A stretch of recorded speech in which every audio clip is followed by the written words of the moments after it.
If you're heading away to Wodonga on the river, or in fact any beach or waterway, it's really important to keep your dog safe.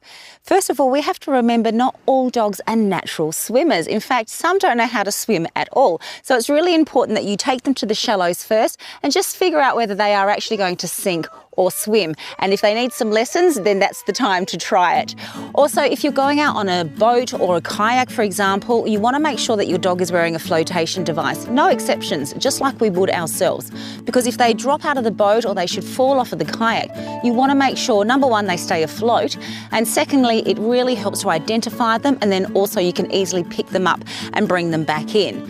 On that though, remember a wet dog is a heavy dog, so you want to be prepared that you don't lean over and unexpectedly go toppling in after them. And also make sure that you know how your dog might react when it panics, just so that you're both kept safe in the process.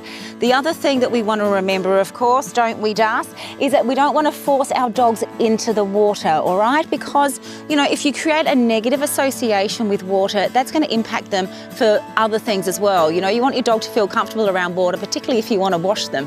So we have to do it in really small steps if your dog's a little bit nervous. What you'd do is you'd start using treats, for example, and creating a really positive association, just a little step by step, getting them into the shallows and slowly building up their confidence like you would with any training towards your end goal, which is obviously them really enjoying the water and having a really good experience with it.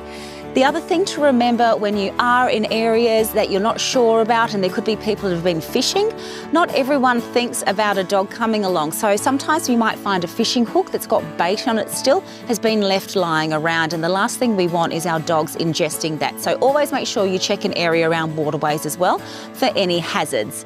Of course, it is great to get away with your dog on the water and having a good time, but you want to make sure that they are really safe. So if you are camping or caravanning near a waterway, do make sure that you keep them tethered up when you're not around, in a crate or on their lead, so they can be kept safe then as well.